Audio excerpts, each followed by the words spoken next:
we're going to talk a little bit about JETCO, but we want to hear a little bit about the Digex story and your investment activities and obviously some tips that you might have for entrepreneurs and angels. So why don't you take us from college? You know, where'd you go? What'd you study? How'd you get into entrepreneurship? Okay, so let's see, college. So college was University of Maryland, College Park, the old version, not the new version, and it's a very different school now. Now that I was no longer. I was a physics major. Physics was my thing. You know, I got up at 6 o'clock in the morning to get my brains beat out and lecture on physics. You know, physics for physics majors, which is very different. You know, they start out with 35 people in the room. They finish with about 8. You know, and they see it as a winnowing down. You know, and so I was working on that, and I was working with some guys up at Johns Hopkins, and I was like a junior, I guess, and I was working with these guys at Johns Hopkins, and they were like, oh, well, look, you know, hey, we can hook you up on this ARPANET thing to do some stuff. I was like, what's that? You know, and I was always into computers anyway. And so I got a Texas Instruments Silent 700 used, old, luggable, weighed about 75 pounds terminal. It printed on thermal paper, which immediately became my new questing object, because of course thermal paper is very expensive, but you figured out where around campus all the places that had thermal paper were, so that they could all lose a roll here or there, you know. And then I was working. That's how you started as an entrepreneur. I was doing some pilfering, absolutely. You know, the purpose of very, very large, inefficient organizations is to quietly lose resources toward the small, very efficient organizations that are trying to come up the ladder. You know, the little animals in the forest have to eat too. You know, and. You know, and I had been in high school. I'd been doing work study at Goddard Space Flight Center, so I knew where all of their terminals were too. So, yeah. But anyway, I started playing with this ARPANET thing, and I was like, you know, this is a pretty astounding technology. This is going to commercialize at some point. So I dropped out of college. Another, you know. That's what happens. I dropped out, and I fired up. Let me tell you, right. It works that way. I'm probably the only person who's given commencements at the University of Maryland who never actually graduated from there. And who has all of the donation people on my butt. So, you know, they kind of gloss over that, you know. And so, you know, I fired up a company doing network security when nobody knew what network or security was, which was pretty funny. And does anybody today know? Well, no, we all know sort of in concept, but we don't know how to do it, if that's what you mean. You know, everybody has this amazing urge, oh my God, my coffee machine must be on the internet. This is the dumbest thing in the history of man. The Internet of Targets, we call it, not the Internet of Things. Nobody in the industry calls it the Internet of Things. It's the Internet of Targets. But anyway, so, you know, I started doing things in that direction, and it didn't take too long before there was the shift over from it being purely a military and purely a National Science Foundation sort of research network. And some of us, and boy did we get lambasted too, we were, you know, we were the untouchables. We were the people who dared to say that this might actually go commercial. What year was that about?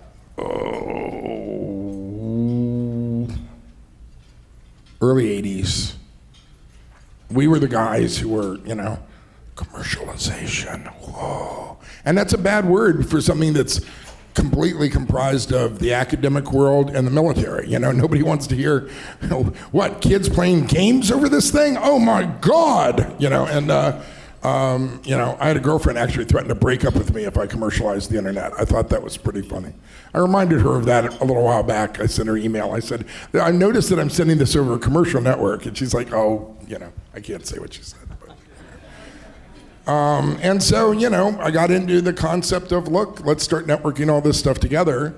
And I worked for, in the startup world, you start a little thing. If it doesn't pan out, you go work for a big company for a year or two to lick your wounds. And then you start a little thing. So I started a company, and then I worked for GTE. Actually, I worked for GTE Telenet, the guys doing the X25 networks, right? So I went in and did a lot of X25 work, and then I went out and I started another little company, and that didn't really hit well, and so I went to work for ITT. So I did a lot of international stuff. I have the 2 years of my life where I actually did rack up 500,000 miles on airline, but that was before airline miles programs. Man, bad timing. And then started Digex. And when I started Digex, I was actually working for a company called Tandem, which built gigantic fault-tolerant mainframes. Almost every. Let's start with Digex. So when you got, you had a job, then you had a startup that failed, and then you went to work for a big company. You had several that failed, and then. So you're like an innate entrepreneur. Oh yeah, no, I'm the guy who comes crawling through the desert, screaming, "Don't stop me before I start again!" Right. You love the taste of sawdust, basically. Oh yeah. Yeah, which most entrepreneurs. We just have a high pain tolerance. That's all. Right. So Digex. So you very successful. You guys, got some venture capital. You took it public. I had a question. So, in order to make that business, how did you know what you knew and how did you know what you didn't know in terms of raising money, which is not exactly a simple thing, going public, again, complex. Well, how did you, the as the raising CEO? money part. Okay, so with Digex, it was interesting because, so early in my career when I was at college, you'll notice that pilfering is going to come back into this. When I was paying for myself to go to college by moving, I worked for a company called Office Movers Incorporated, EI Kane. So whenever you see those Kane trucks, OMI Office Movers trucks rolling around, I and friends of mine used to work for them. And at night, you'd be in some office place somewhere, and you're either on the load side or the unload side. And the load side is more interesting because usually you're pulling things off bookshelves and loading in boxes and packing. And the unload guys get to hump big, heavy boxes around, and I was also on the CIA safe moving side. That's got some weird stories, but that's another talk. Riding a safe down one of the central corridors of the CIA, waving a white flag, yelling "uncleared, uncleared," and it was a rodeo. It was hilarious. But I was packing. How does that all tie into your awareness of the situation? Like, okay, there's something called entrepreneur vision. Okay, entrepreneur vision is something. Normal people look at something and they see what's there. Entrepreneurs look at something and see what's missing. Okay, basic rule number one. If you have entrepreneur vision, you look at a strip mall. You're aware of the demographics. You're aware of everything around you, and you go, great place to put a coffee shop. Not because it's a strip mall, because you know that there's not one for 4.5 miles in any direction, and you're aware of all the employees and whatever. Entrepreneur vision is the Zen concept of Zanshin, awareness. And I'm not getting all Steve Jobs on you. I'm just saying, if you walk in here and don't understand the crowd, how the hell are you going to talk to the crowd? If you walk into a neighborhood and don't understand the neighborhood, why are they going to buy your tacos, Do you believe you're born with that sort of situational awareness or self-awareness, or is that something that's made? I'm thinking that if you're born with it, it's the shortcut to get it, and if you really want to work your ass off, it's the long way to get it, but you can get it. I mean, I'm sure that there's it's got to be a distribution curve. There's some group of people over here who could never get it to save their lives, and it's probably it. There's some group of people over here, small number, who were born with it, and as they popped out of the womb, immediately said, they need more of this, more of that, I could probably sell them that. And then, then there's the rest of us who are in here somewhere. But, if you're not having 3 good days, if you're not having 3 good ideas a day, you're not trying. And mostly you don't do anything with them because they're good, but they're not good enough. And so you kind of have to have that entrepreneur vision. But I mean, every moment of the day, there's some process in the back of my head that is certainly looking around me and trying to figure out, not a huckster thing of what would I sell this guy to get $6, but looking around and going, what's missing from the picture here? What would make things work better? Like you said to me right here, I really hate to break this all up and get started because all the deals are getting done. And my thought was, he should have a little card he gives out that people can fill in that says, this deal was done at CONNECTpreneur, Okay. Reagan, I don't know if that's a great idea, but it's an idea, Fantastic. So Digex. So I'm loading. Sorry. I'm loading, and I'm on my lunch break, which happens around midnight. And I get a book off this guy's shelf, and it's an old worn book about this thick. That's a book on. It's from the '70s, on venture capital. I'm like, what the hell is venture capital? You know, this is when I'm in college still, and I start reading the book. You know, and I read the entire thing. It's 72 pages, except that most of it is just a list of every single VC firm in the country. And I'm reading it going, holy smokes, these people give you money to start companies? I've already started a couple in my basement by then, but I didn't know there was an industry out there that would like help you fund these things. So I stole the book. I'm really sorry about that. I feel bad enough about it that I'm actually continually confessing this. I stole the book. But anyway, it was an old book. And Mike Lincoln, who's my perpetual lawyer for all my weird things, Mike is like, oh, I know that book. I said, I didn't steal it from you, did I? He's like, no. It's like, okay. You know, so I went and got a newer one. But, you know, it's a book on venture capital. I went home and I read that damn thing, and I wrote letters to every single one of those venture capital firms, and I said to them, I have this idea. And of course, it got rejected, but in a lot of ways, it's like writing articles. You get rejection notices, rejections, but you learn from these things, right? You learn to step out of your comfort zone. If I get into an elevator with 4 strangers and we're going more than 6 floors, I'm saying something to them.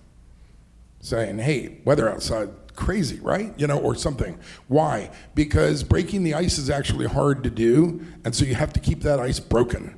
You can't retreat. It's easy to retreat and just not talk to these people. They're total strangers. What the hell? No, say something, say hi, engage, practice. Your elevator pitch, first of all, you need to be able to do an elevator pitch. Once you can do an elevator pitch about nothing at all, now a little bit of zen there. Now you're on all cylinders, you know? You've got to keep warmed up. You've got to engage with people. Now, I'm not saying every single person in the world needs to, but my role in an organization is almost always a leadership role. And as a leadership role, up until a company gets to like 100 people, I need to know every one of these people like they're my long lost brother who I've just learned everything about, you know? Because otherwise I can't serve them, because as a CEO, I work for them. So fast forward to JETCO. What are you guys doing? And well, JETCO right now is in kind of a weird phase of we have some intellectual property stuff we've done, but we're not actually implementing anything. So we'll see where that's going to go. We're just not sure. I spend 3 days a week at University of Maryland now. I have a turnaround that I've been engaged on called, I'm now the business guy for all the things radioactive at the University of Maryland, College Park. So I've got a nuclear reactor now. So you talked about, so are you doing commercialization right now? Yeah, okay, I'm the business guy. I know enough physics to actually be able to have the discussion, but trust me, I'm not actually gonna be the guy designing your experiment in the reactor. Right, so you know? this is a hard... No. Right. So it's but if great. I did, it would rock. Yeah. So you bring that entrepreneurial vision to all these great ideas. Yes, because there are a bunch of physicists who are brilliant, and I appreciate and love them. Yeah. So we have some people in the room who are commercializing patents, both out of the government and institutions. Oh, and that's the other day that I do. I do one day at Office of Technology Commercialization. Okay. Yeah. And half of my time is consulting with all the startups on what's a business plan. And right. but real concrete stuff like identifying their customers and their markets, and the other on technical kibitzing on patents. Right. So you know, if you had a piece of advice or two regarding, you know, IP, aside from bringing you on board as a board member, I wouldn't always advise that either. Right. What would you tell like Rosemary or some of her team or Steve Cubis? What about intellectual property stuff? No, about how to commercialize it, because it's so hard to do, and like there's not a lot of successful out of labs stories. and stuff.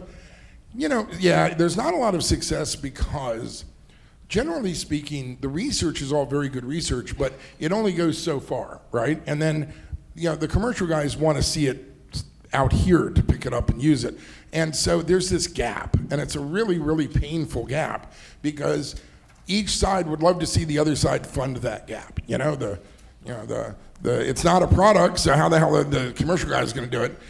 And thus, most of the time, the only people out there who are willing to or able to, I'm not trying to make people out to be bad guys, able to reach across the chasm here are really large companies like Lockheed or Grumman or, you know, SAIC, Leidos, you know, and those guys can do it mainly because they're like quasi-governments anyway. You know, they've got enough research budget they can actually say, look, this has got a lot of potential, but we're going to have to pop $500,000 or $1 million at it to before it gets to this point where we can actually say, okay, make a go, no-go decision. Okay, so those are big companies. What about the small hustler in the room who has entrepreneurial vision? Okay. He has a vision, but he doesn't have the bucks. Right. It's So you usually need not both. developed. I'm just talking about university research or national labs research. The problem with it is that those guys do not build product. Those guys do basic research. So basic research comes to a certain point and pretty much is done with the research phase, And you either have to come up with another research phase to push that and commercialize it within the lab where it's working, as in the national lab or the university needs to get it pushed a little further on their nickel or someone's nickel. And then all of a sudden it'd be a lot easier to license, or flip the table around. The guys who you're licensing to are generally the deep enough pocket guys that they can take that risk. They could see your pharma, a lot of the big Japanese companies, they'll say, okay, I can find enough research budget to reach deeper into this thing and drag it forward. And maybe sometimes it's just them pushing money into the university, saying, that's really good. We will provisionally like to license this, but we understand that we need to pop you guys another year's worth of funding. Can you have your grad students really work this? Right. So that's the goal. That's the hard part. If I see potential in it, I see it, but it's usually not developed far enough that I can actually go commercialize it yet. That's so, related to that is funding. You made the transition from super successful entrepreneur to fairly successful investor. Yeah, not as successful, certainly. Right. I'm a better entrepreneur than investor, that's for sure. Okay, I was going to ask you about that. But you're an LP in a lot of funds, limited partner in a lot of venture funds. You see a ton of deals. You've done a lot of angel deals. What's it like making the transition from being an entrepreneur where you're building something to to being an angel? And then tell us a story about your worst angel investment and why it was so bad. Boy. I know there's a few probably, right? Okay. So one part of leadership is not always telling people what they want to hear and actually telling truth. So most entrepreneurs make horrible investors, terrible investors. Most guys who make a lot of money go, I want to go be an angel investor. Most of them probably should not go do it. Now I know that that's not good for the we need more angel investors. Angel investors are generally viewed sort of as sucker money. Now that said, not all angel investors, and this is probably the slightly more choice. It's a distribution curve of some sort. Suckers are really, really easy to get money from, but they're a pain in the ass on the back end. When you've actually burned somebody, now you got to live with them and deal with them. That's terrible. So if you're a startup guy, you should really resist the urge to go fleece some new angel who's got no, experience to know that he really shouldn't do the deal. That's really hard to say when you're trying to make payroll. Sometimes desperate guys grab whatever money they can get.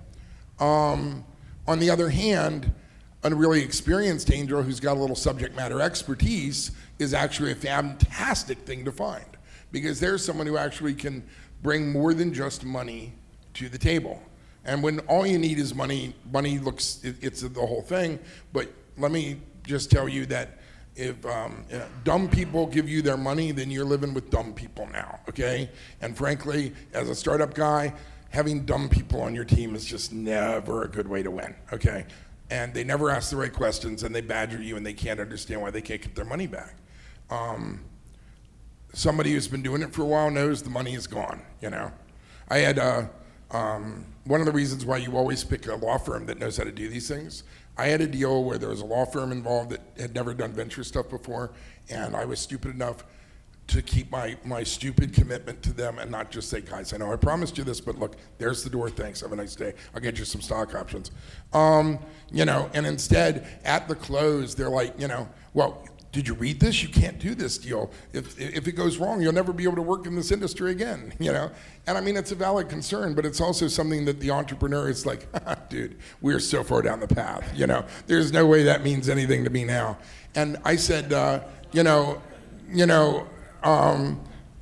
And finally the lawyer looked at me and said, "You're getting screwed." And I turned and I said, "There's $6 million on the table out there. If I'm getting screwed, they're getting screwed, okay? You just got to understand how this works.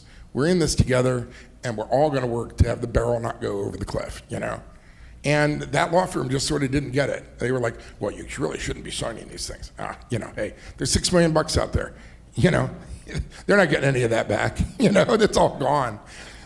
So, you know, you want knowledgeable investors. You want people who aren't going to freak out. In fact, you want people who, when you freak out, they're not freaking out, right? I mean, that's my CFO in one of my companies. He and I had an agreement. We never freaked out at the same time, you know? And no, I'm not kidding. Best CFO I've ever had in my life, you know? That was the agreement, you know? So I'm on the phone freaking out with an investor, you know? Because I got a deal and the guy won't sign. "Well, I'm thinking that I'm like, "Dude, I'm gonna come over there and kill you." We used to have a phrase, we'd say truck bomb, but you know what? In the current environment, we can't use the phrase anymore. You know, so my CFO is walking around the room with a baseball bat, swinging at things. So I'm going, "Uh-oh, he's freaking out, so I can't freak out." Okay. Okay. So I'm dealing with a guy on the phone. "Okay, I'll check with some guys, I'll call you back." Like that, like that. And I look, and Bill is just walking around there, taking cuts at imaginary investors with this. And then he turns to me and he goes, "I'm okay now." I said, "Great, call him back, give me the bat." And he hands me the bat, and he turns, walks behind my desk, and I get up, and he sits down at my desk, he calls the guy back, and I'm walking around the room, taking swings at imaginary investors, you know? And he's like, calm and cool and just negotiating, you know? Just, you know, you want someone else who won't freak out when you freak out, you know? Because if you all freak out at the same time, it's all over, that's bad, you know? But, you know, so Digex was good. I'll tell you what I did. So let's say, first of all, I got revenue, you know? I actually started a company and had revenue, was selling product, you know? I funded that by, among other things, I worked for a big mainframe company. I had a 5-year sabbatical coming up, you know? And I cashed it out, you know? Now, that's like 4 months pay. And back then I wasn't getting paid great, but I got paid okay. So with 4 months of pay, I was paying everybody, you know? It really worked. Yes, I had my company going, I was still working for the big company. So there were moments when the Reston office thought I was up at Fort Meade, and the Fort Meade office thought I was down at Reston probably, and, you know. And I was in Laurel, but, you know, or not Greenbelt, but I was getting my work done. I was exemplary. I was one of only 3 people in a large company who knew what TCP/IP was, so, you know, that was kind of helpful, you know. And so, you know, I'm getting all these guys to work, and my CFO, I said I need to raise some money now. So I went to Growtech. I talked to a bunch of people. I went to Growtech, talked to Frank Adams. You know, I love Frank. The guy's a god. You know, and he had another deal running, and so he was talking to me about my deal. He was talking to this other company about their deal, you know. And he's a very smart man, because what he said to me was, you know, I like your deal, but I don't trust you with money. I'm like, you know, smart guy, you know? I mean, you know, he sees it, you know? I mean, every entrepreneur, every CEO is one of a few things. You're either a sales and marketing guy, or you're a tech guy, or you're a finance guy, you know? And if you're lucky, you're 2 of those, and only very rarely do you find somebody who's all 3 of them, right? Now I'm 2. I do the tech side, and I'm a sales and marketing guy. I can sell ice to Eskimos, I understand technology, and all this stuff. Finance is just not my world, okay? Now, that's not to say I don't know how to kind of poke the buttons and make the shit happen, but, you know, you don't want me as the CFO. So he said, you need to get a CFO, and, you know, for me to move forward on the deal. And then he goes, you know, I have this guy on this other deal, you know, go talk to the CFO there, and I'm sure that you can go find someone, you know? Well, you know what it really was? He didn't like the other deal, but he loved the other CFO. So 3 weeks later, 2 weeks later, the other CFO goes, well, we need to go show these new projections to Frank that I helped you with. So we go up there and we walk in the door, and Frank looks up and goes, Bill, pick a team, you know? And he stops because he realizes it's not just a joke. I mean, the guy with the money just looked at him and said, pick a team. And Bill just stopped and said, I'm with Doug. And Bill went, or Frank Adams went, excellent, you know? And now you're like, he planned that the whole time. But, you know, we got our first round of financing there, and there were tons of hoops to jump through. I had engaged these guys that one of my law firms said, you need to talk to George Rich and, oh my God, why can't I come up with his name? Up here in Baltimore. And they came in and looked at things, and at one point they're like, things are really going in a good direction. You know, here's a kind of a rule of thumb. At any given moment in time, 10% of your company is a fair price to pay for what you need, okay? Now that's in the early days, but you know, finally I looked at him, I said, dude, look, I need you guys to help me get around together, and I need, you know, $50,000 or $100,000 right now to expand and keep things rolling, you know? And they're like, well, you know, and I said, I'll give you 10% of the company for that. And that did not take them long to make that call. So they did, and then I walked off and I talked to my board, you know. Oh, that's the thing, by the way. As an entrepreneur, you always need a board, because then everything that you say isn't a commitment. It's all subject to board approval, you know. You need that. So if you're drunk and you wake up one morning and go, what the hell deal did I just do down at the steakhouse, you know? You know, entrepreneur fears aren't that you wake up and you're not wearing your clothes. They're, what the hell did I say and what deal did I do? Oh no, you know.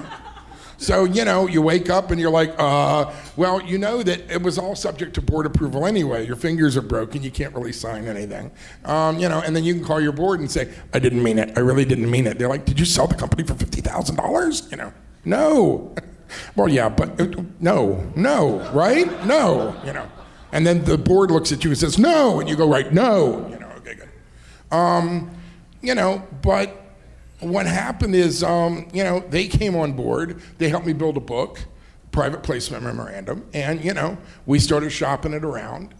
We landed with Growtech, and Growtech said, well, the good news is I'm in. The bad news is you got to get me the other two.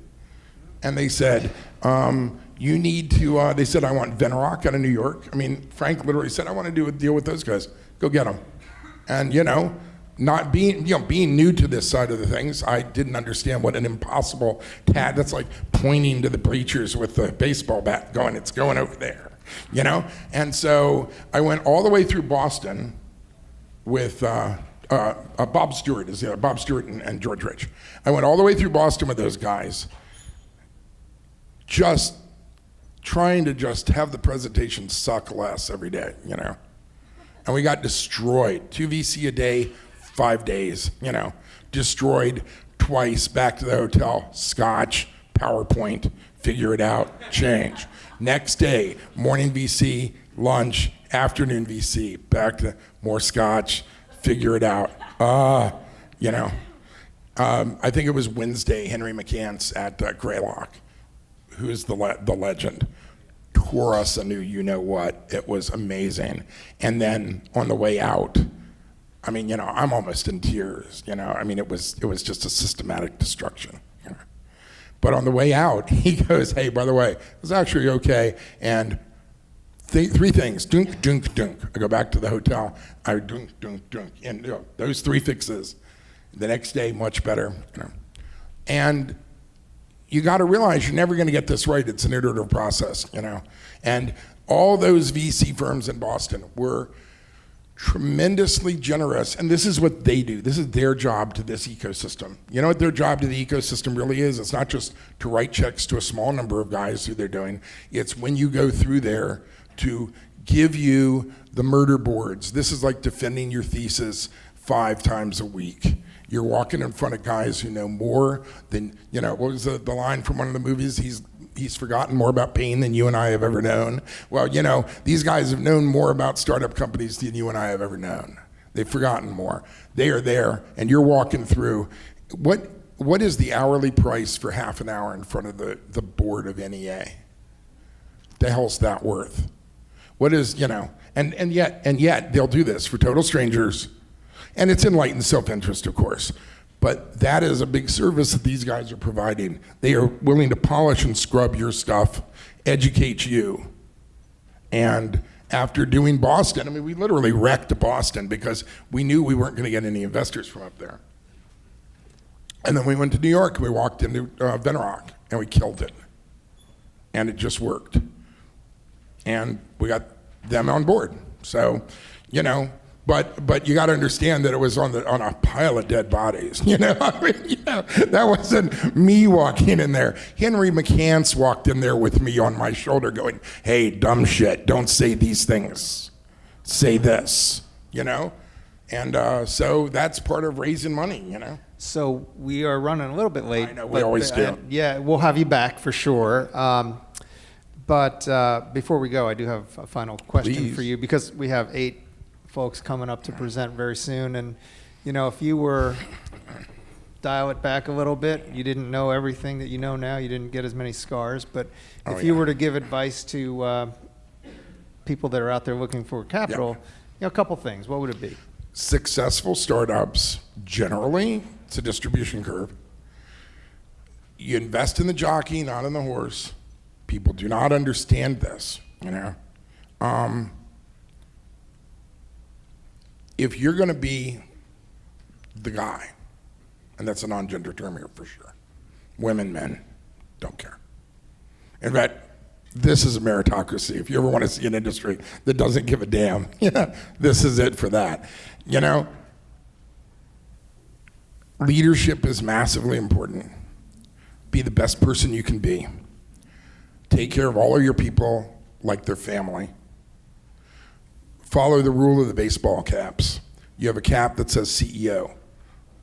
Fly the aircraft like a CEO. But you have one called investor. You have to once in a while look at it and go, wow, I'm the biggest stockholder of this thing. I got to make decisions based on that. You have one basically called dad, founder. Look at all these people who are quitting good jobs to come work for me, right out here on the razor's edge, where it could fail at any moment. You have to take care of your people. You have to take care of your investors. You have to be the best person in the room, okay? If everybody else is doing bad stuff, you can't be doing bad stuff. You cannot, you have to put, here's a good one, the ego. So ego is the most powerful thing in the known universe, right? Ego can destroy the world. Ego can make the world. You need to be aware of your ego, and you need to be able to take your ego off, put it in a little box, put it right up on the shelf. There are moments when you whip it down when you need the superpower and when you need to do the super thing, and that is ego-driven. Because you're going to walk right into a situation that no sane person would do. You're going to do things nobody would ever think you could do, and then you're just going to walk on down the hall. That's ego. But you can't have it on all the time, because when you have the ego on, you're unassailable, you're unapproachable. You're Tony Stark in the suit. Hey, how are you? Whoa, sorry about that. Didn't mean to crush that, you know. You need the self-awareness switch need, to kind of but you change need to be able hats, to, right? and you need to be able to put the ego on the shelf, you know. There will come times when you have to do a deal and that ego will get in the way. There will come times when someone needs to tell you something and the ego will not let you hear it. And there will come times when your board of directors says, dude, you gotta take the ego off. You're just like nuts. Also, they have their own egos. So, controlling these things, this is a huge challenge. None of us are innately good enough to really be the founder and really be trusted and really go do this thing. And yet, we have to do it. So you need to rise to this occasion, and you need to stay there, and you need to perform at that level continuously for long periods of time. It's exhausting. It's exhilarating. Through the desert, like you said. You know, it's exhilarating, it's spectacular, it's the most powerful drug, but it's also exhausting and it will take a toll on you. Thank you so much. Let's give it up for Doug.